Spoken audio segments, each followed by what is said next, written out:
Willkommen am neue Jahr, ein neuer Beitrag zum Thema Kultur. Ich bin froh, im Studio begrüßen zu können, Vertreter von der Harmonie Municipal von Lützeburg Gasbridge, wenn wir so in Gasbridger Musik, dann ist es immer so, dass irgendwie etwas hinter der Hecke ist, dass irgendwie etwas aussteht. Und so ist doch das hier der Fall, weil Sie bei uns in das Studio kommen, für uns hier ein Freundschaftskonzert 2019 zu präsentieren. Schönen guten Morgen, Claude Glesener. Bonjour, Monsieur Lionel Valéry. Bonjour. Herr Glesener, 2019 geht dann so richtig los bei der Gasbridger Musik mit einem Konzert, den der 26. Januar aussteht. Ja, wir fangen das neue Jahr mit einem relativ großen Konzert an, den am Cercle an der Stadt stattfindet, am großen Saal, wunderbarer Saal übrigens. Und das ist für die zweite Mal, wo wir ein Konzert de l'Amitié machen, wo wir dann eine ausländische Musik invitiert haben, noch dieses Jahr. Das ist die Harmonie Municipal Union de Corny, das ist bei Metz. Die kommen uns besichern. Das ist der erste große Konzert auch von unserem neuen Dirigent, Valéry Lionel. Bei der Gelegenheit wird dann noch Baguette, dem Dirigent Baguette, offiziell überreicht. Und zwar von dem anderen Dirigent, wenn ich mich erinnern, für ein paar Monate zuzumachen, das war letztes Jahr im April, da hat unseren früheren Dirigenten David Daubenfeld seine Demission bekannt gegeben, aus beruflichen Gründen war das. Und lo assen aber ein Weis dabei und dirigiert dann noch das erste Stück von unserem Konzert angeht. Und dann kriegt den neuen Dirigent Lionel Baguette überreicht. Der Konzert ist gratis an der 5 Stadt, wie schon gesagt, der 26. Januar am Cercle Cité auf dem Erdauer. Also ich spiele dann Gasbridger Musik und als zweit Freund aus Frankreich von Corny. Darüber kommen wir auf das Programm zu schwätzen. Maintenant, Lionel Valéry, nouveau chef de musique de l'Harmonie Municipale Luxembourg-Gasperich. Quelles sont les motivations de reprendre une harmonie comme celle de Gasperich en tant que chef de musique? Bon, les motivations sont très simples.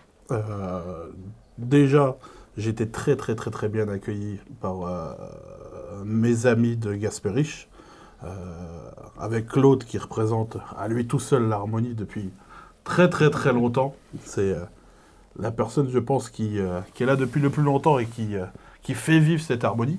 Et puis, je pense qu'il fallait un nouveau souffle. C'est vrai qu'à Gasperich, ce qui manque, c'est de la jeunesse.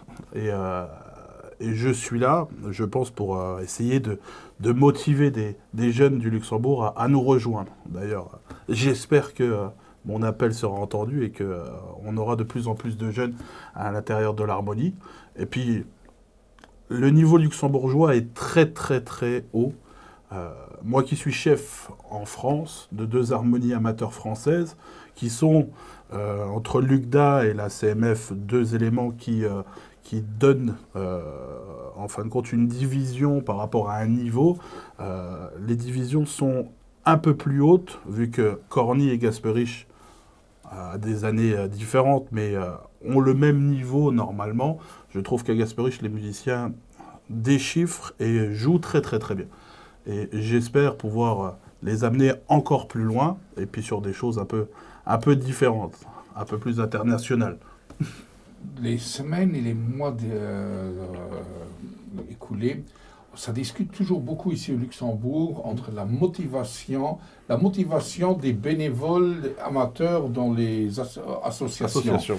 Maintenant, comment on peut profiter de vous qui connaissez la France, maintenant au Luxembourg, y a-t-il une différence entre les musiciens, la motivation pour venir aux répétitions, ainsi de suite? Est-ce qu'il y a une différence entre les gens en France et au Luxembourg? La grande différence qui se fait au Luxembourg, les musiciens en fin de compte que je côtoie ont beaucoup plus d'ensemble. En France, c'est vrai, ça commence à changer, mais en France, c'est vrai que souvent, le musicien a souvent un orchestre. Et en fin de compte, je dirais que c'est sa seule activité de la semaine. Donc c'est vrai qu'il est beaucoup plus assidu. au Luxembourg, et ce que j'ai pu remarquer à Gasperich, c'est que les musiciens ont 2, 3, 4, 5 ensembles. Et je peux comprendre qu'avec 5 ensembles, il y a des jours où on préfère se reposer. Donc c'est vrai qu'au niveau de l'assiduité, c'est un peu plus compliqué. Mais je dirais que on arrive à avoir régulièrement tout le monde, bien qu'en tant que chef, je préférais voir certaines personnes un peu plus. Mais je vous rassure, du côté français, c'est quand même la même chose. Hein. Donc, de plus en plus. Après, c'est vrai que si je prends l'exemple des 2 orchestres que je dirige de côté français,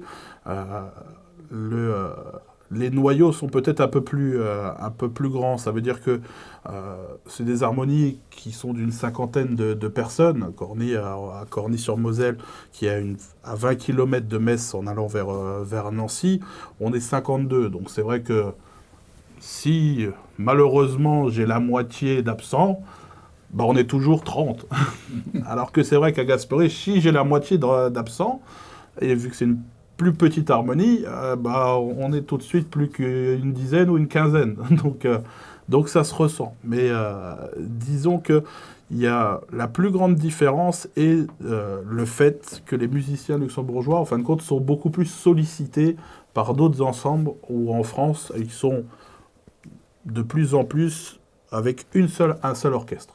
Ce qui fait que la sortie de la semaine, c'est l'orchestre. Mais ça commence à changer avec les jeunes générations qui aiment bien aussi avoir 3, 4 ensemble. Donc on les voit aussi moins, on les voit une semaine sur 2, une semaine sur 3, ça dépend. Klut gelesen, Wa man lo op den 26. Januar zurückkommen am Staater Zerkel, flotte Kader, Wa man lo bisssen schon iwwer de Programm gucken, wat krit de Musik interesseiert den no guckert, dann lo Gebuden do programmmäßig musikalisch Gebuden. Ma ja an eisen Programm vun der Gasbiermusik geht et bësse queerlich die Gerd. Mei fenken nun zum Beispiel mat Hindenburg, do geht et dat Accident vun dem Luftschiff 1937 war dat, wann ich mich gut erinnern. Et geht riwer op een Adagio vum Tommaso Albinoni, den och geschiedré kennt, iwwer 1812 Ouverture vum Tchaikovsky, dann ass dat mi eescht River am gin hin op de Lion King, als de Musical dat an sich geschrieben gouf vum Elton John. An flottes lo de Film as lo nei rauskom Mary Poppins, hun auch so eng Selektion gemacht vun de Stecker, aber vun dem echten Deel hun mar so los ich werden an den gucken, den neue Mary Poppins huet eng ganz aner Musik dran. Dat sind nämlich dieselbe Stecker méi die Meerspiele sind awer déi vun dem echte Film. Und dann als Aufschluss Palladio, da das Scheinsteckelchen vum Carl Jenkins etwas mi Bewechtnis. Ich gehe aus dem Chef vor, der Joch Chef aus zu Corny für über den Programm von Corny zu schwätzen. Alors pour Corny, nous allons jouer Viva Italia, qui est un medley des musiques d'opéra italien, Verdi, Rossini, donc Empereur, qui est une composition pour musique d'harmonie de Thierry Delaruelle, qui raconte l'histoire de Napoléon, de ses conquêtes, de ses femmes.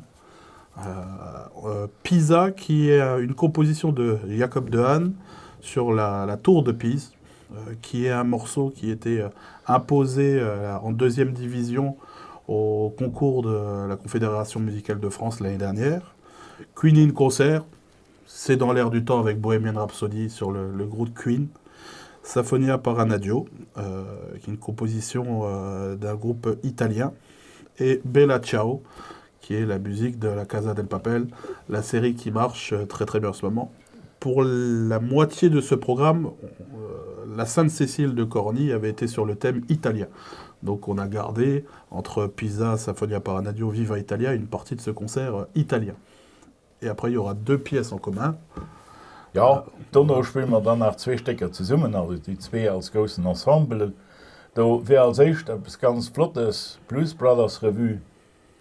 Ich kein Blues Brothers, lasse ich da überraschen.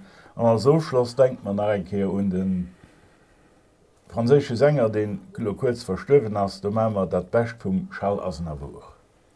Du hast ja bestimmt van man die Programm gucken fir jiréne bisssen schon Appppes dabei, mir wann man so Konzert hoelen vun der gasbrischer Musik schmengen dann die mecht Leiit die drei Supporter sie vun der gasbrischer Musik wëssen, dat ik do och eng Präsentatrice brauch an dat die Konzert an enger gekantener Form och werd präsentéiert gin.